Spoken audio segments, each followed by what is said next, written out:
Hello, मैं हूँ नेहा और नेहा किचन ब्लॉग्स में आप सभी का बहुत-बहुत स्वागत है। और आज मैं बनाने वाली हूँ होली के लिए स्पेशल मीठा। तो सभी बनाते हैं पर हम कुछ नमकीन बनाएंगे। तो ये नमकीन चिवड़ा हम बनाएंगे। इसके लिए ना हमने पतला वाला पोहा लिया है। तो 2 पैकेट हमने लिए हैं पोहे के। तो ये 1 किलो पोहा हो गया और इसको ना हम 2 से 3 घंटे के लिए ना पहले धूप में रखेंगे। धूप में रखने से क्या होगा कि जब हम पोहे को रोस्ट करेंगे ना, तो ये बहुत जल्दी से क्रिस्प हो जाएगा, आपको बहुत ज़्यादा टाइम नहीं लगेगा। तो इसलिए इसको हमें धूप में रखना ज़रूरी है। तो इस तरह से दोनों पैकेट जो हैं वो हम खोल लेते हैं और इसको धूप में रखेंगे। तो ये जब हम नमकीन बनाते हैं ना, तो 1 दिन पहले ही इसकी हम तैयारी करते हैं, क्योंकि इसमें ना प्याज भी डलेगा बहुत सारा। तो 10 से 12 प्याज हमने लेनी है और उनको लंबे-लंबे पीसेस में कट करके उनको धूप में अच्छी तरह से सुखा लेना है। मतलब वो अच्छी तरह से क्रिस्प हो जाएँ, इस तरह से हमें सुखाना है। तो वैसे भी अभी धूप ना बहुत तेज़ होती है, मतलब एक ही दिन में आपकी प्याज़ जो है ना, वो बहुत अच्छे से सूख के तैयार हो जाएगी। तो प्याज़ को हमने पहले से ही कट करके रखा हुआ था। ये देखिए कितनी सारी प्याज़ हमने ली है, पर जब ये सूख के तैयार होगी ना, तो इसकी क्वांटिटी बहुत ही कम हो जाएगी। और ये इस प्याज़ को हमें इस तरह से ना फैला के सुखाना है। तो इस प्याज़ को आपको पेपर पे नहीं सुखाना है, ना ही किसी कपड़े पे सुखाना है। पेपर से सुखाने पर और कपड़े से सुखाने पर प्याज का जो रस होता है ना, वो भी उसमें लग जाता है और उसका इतना बढ़िया टेस्ट नहीं आ पाता है। तो अब हमने प्याज रख दी, पोहे को निकाल लिया। अब इसी तरह से ना हम 4 से 5 हरी मिर्च ले लेंगे, जिनको लंबे पीसेस में कट करेंगे और इनको भी हम रख देंगे सूखने के लिए। इसी तरह से हमने मीठी नीम के पत्ते भी लिए थे और उनको भी हमने पहले ही सुखा के रख दिया था। तो इस तरह से 1 दिन पहले तैयारी करनी है, लेकिन फटाफट से हमारा जो पोहा वाला चिवड़ा है ना, वो बन के तैयार हो जाता है। तो बस ये देखिए, नेक्स्ट डे हमने पोहे को उठाया है, मतलब पोहे को हमने नेक्स्ट डे ही रखा था धूप में 4 से 5 घंटे के लिए। और प्याज आप देख सकते हैं कि बहुत ही ज़्यादा क्रिस्प हो गई है और क्वांटिटी कितनी कम हो गई है। साथ ही साथ हरी मिर्च भी हमारी अच्छी तरह से सूख चुकी है। अब इस चिवड़ा नमकीन में डालने के लिए ना एक विशेष तरह का मसाला जो है बनाया जाता है, जिसके कारण ही इस नमकीन का जो फ्लेवर है वो आता है। तो उसको अब हम बनाएंगे। तो उसके लिए ना हमने 15 से 20 काली मिर्च ले ली हैं एक कढ़ाई में। और साथ ही साथ इसमें हम डाल देते हैं 1 डेढ़ से चम्मच जीरा भर के। और इसमें अब जाएगा बड़ी वाली सौंफ होती है वो, तो 1 बड़ी चम्मच भर के हमने सौंफ ले ली है। और साथ ही साथ थोड़े से धने ले लिए हैं सूखे वाले। तो ये धने ले लिए हैं और अभी रोस्ट करने के लिए हमें बस यही जो हमारे 3-4 मसाले हैं वो चाहिए हैं। तो मीडियम फ्लेम पर ना हम इनको रोस्ट कर लेते हैं, हल्का सा कलर चेंज आए और हल्की सी खुशबू आने लगे तब तक। तो बस इस तरह से हल्का-सा हम इनको रोस्ट कर लेते हैं। और इसी तरह से अब हम क्या करेंगे कि तब तक हमने ना चिवड़े की तैयारी भी करनी है। तो पहले हम मसाले को रोस्ट कर लेते हैं, उसके बाद बाकी के जो मसाले हैं वो हम बाद में ऐड करेंगे।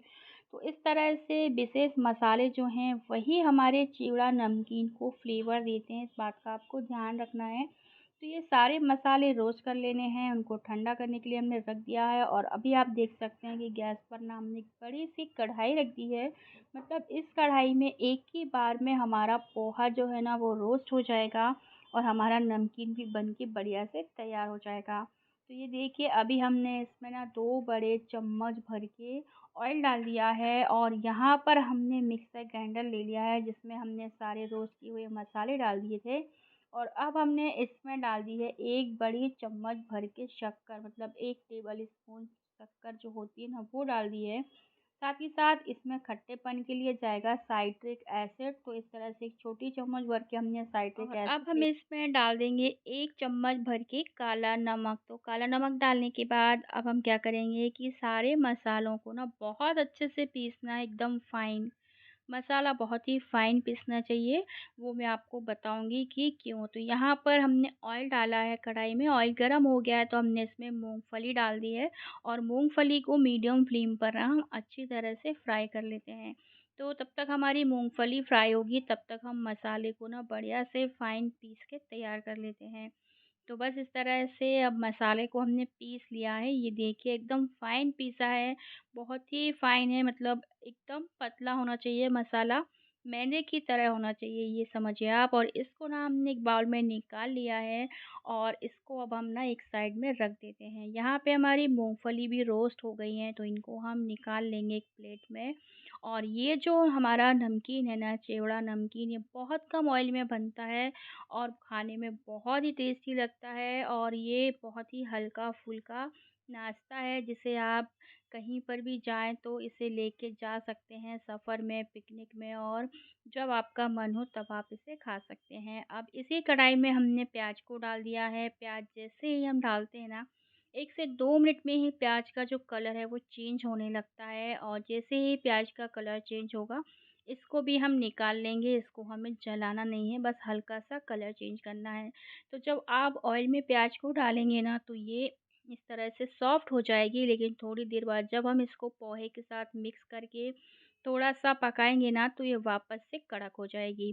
तो प्याज को भी हमने निकाल लिया है और अब हम इसमें डाल देते हैं मीठी नीम के पत्ते, जिन्हें हमने पहले से ही सुखा के रखा हुआ था। साथ ही में हमने हरी मिर्च भी डाल दी है और इनको भी 2 मिनट के लिए इसी तरह से फ्राई कर लेंगे। तो बस इस तरह से, मतलब मिर्ची का हल्का-सा कलर चेंज हो जाए और बस मीठी नीम और मिर्ची को भी हमने फ्राई कर लिया है। अगर आप चाहें तो चिवड़े में बहुत सारे और भी चीज़ें हैं जो आप ऐड कर सकते हैं, पर मैं बिल्कुल सिंपल सा ही चिवड़ा बना रही हूँ, क्योंकि काजू, बादाम या किशमिश अगर हम इसमें डालते हैं तो ये बहुत दिन तक स्टोर नहीं रह पाता है।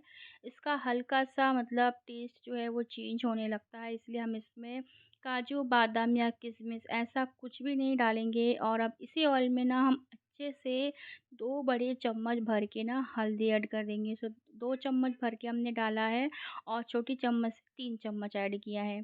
अब इसी के साथ इसमें हमें 2 चम्मच नमक डालना है। इससे ज़्यादा नमक हम नहीं डालेंगे, क्योंकि हम इसमें दूसरा मसाला ऐड करेंगे और उसमें हमने काला नमक ऐड किया है। साथ ही साथ वापस से थोड़ी-सी ना हमने मीठी नीम रखी हुई थी और सूखे पत्ते, तो वो भी हमने इसमें ऐड कर दिए। और अब हमने जो हमारा पोहा है, जिसे हमने धूप में थोड़ा-सा और सुखा के क्रिस्प कर लिया था ना, थोड़ा-थोड़ा करके डालेंगे और सारा पोहा जो है वो इस बर्तन में आ जाएगा।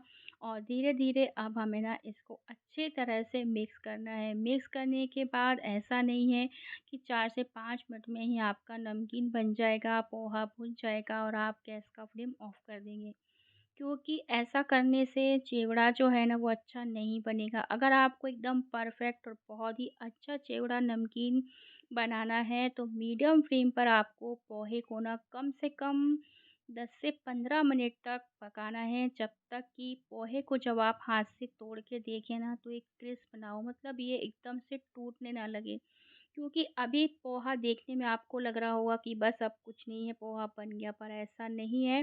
तो ये देखिए, पोहे का बढ़िया से ना कलर चेंज हो गया है। इसको पकाते-पकाते हमको 15 मिनट हो गए हैं और पोहा जो है ना वो बहुत अच्छे से क्रिस्प जो है अभी बाकी है होना, मतलब अभी अच्छे से क्रिस्प नहीं हुआ है। आप चाहें तो खा के भी देख सकते हैं। जब आप इसे खाएँ तो ये बहुत अच्छे से, मतलब चबाने में थोड़ा दिक्कत लगेगी आपको। लेकिन जब ये परफेक्ट तरीके से बन जाता है ना, तब इसमें कोई दिक्कत नहीं होती है। अभी 5 मिनट हमें पोहे को और पकाना है, तो हम क्या करेंगे कि हमने जो मूँगफली और प्याज़ और साथ ही साथ मीठी नीम, हरी मिर्च जो फ्राई की थी ना, वो सारी चीज़ें पोहे में हमें ऐड कर देना है। तो बस इस तरह से अब हम ना सारी चीज़ें इसमें ऐड कर देते हैं और इसके साथ ही अब हम क्या करेंगे कि जो हमने मसाला पीस के रखा हुआ था ना, वो भी ऐड कर देंगे। और सारी चीज़ें ऐड करने के बाद हम इसे 5 मिनट तक और पकाएँगे। तो बस इस तरह से अब हम इसमें ना 4 चम्मच भर के अभी जो हमने मसाला पीसा था ना, वो डाल देंगे। तो मसाला आपको ना क्या करना है कि टेस्ट करते हुए ही डालना है, मतलब पोहे को टेस्ट करना है कि किस प्रकार इसका टेस्ट जो है वो आ रहा है, तभी आपको इसमें और मसाला ऐड करना है। तो बस इस तरह से अब हम ना सारी चीज़ों को पोहे के साथ मिक्स कर देंगे और 5 मिनट तक इसे हमें और पकाना है। जब हम 5 मिनट तक इसे और मीडियम फ्लेम पर बीच-बीच में चलाते हुए पकाएंगे, इससे क्या होगा कि हमारी जो प्याज है, जो सॉफ्ट हो गई थी फ्राई करने में, वो वापस से क्रिस्पी हो जाएगी। साथ ही साथ मीठी नीम और हरी मिर्च भी क्रिस्प हो जाएगी। तो अभी हमने टेस्ट किया, मसाला हमको थोड़ा-सा कम लगा, तो अब हम ना इसमें वापस से 2 से 3 चम्मच जो मसाला है ना, वो ऐड कर देंगे और इस मसाले की वजह से चिवड़े का जो टेस्ट है ना वो बहुत ही अच्छा लग रहा है, मतलब बहुत ही टेस्टी लग रहा है। इसमें खट्टे और मीठेपन का हल्का-सा टेस्ट आ रहा है, तो ये खाने में बहुत ही टेस्टी लगता है। तो इस तरह से अभी हम इसको 5 मिनट तक और मतलब पका लेते हैं। उसके बाद हम गैस का फ्लेम ऑफ करेंगे और जब ये अच्छी तरह से ठंडा हो जाएगा ना, तभी हम इसको किसी बॉक्स में भर के रख देंगे। तो ये चिवड़ा नमकीन आपका 15 से 20 दिन तक क्या 1 महीने भी आप स्टोर करके रखेंगे तो भी ख़राब नहीं होता है, बस इसमें हवा नहीं लगनी चाहिए। अभी ये देखिए प्याज़ भी बहुत अच्छे से क्रिस्पी हो गई है, मैं इस तरह से हाथ में इसको ले रही हूँ, तो ये बहुत अच्छे से क्रिस्प हो चुकी है और हमारा जो पोहा है ना वो बहुत अच्छे से भुन चुका है, मतलब बहुत अच्छे से बन के तैयार हो गया है। तो गैस का फ्लेम अब हम ना ऑफ कर देंगे और इसको बढ़िया से होने देंगे ठंडा। तो इस तरह से हमने होली पर ये चिवड़ा नमकीन बना के रख लिया है और जब ये ठंडा हो जाएगा तब इसे डब्बे में भरेंगे। तो अगर आपको रेसिपी पसंद आती है तो प्लीज़ मेरे चैनल को लाइक करें, सब्सक्राइब करें और अपने कमेंट हमारे कमेंट बॉक्स में लिखें। तो बस इसके साथ ही नेक्स्ट वीडियो में मिलेंगे, तब तक के लिए बाय बाय।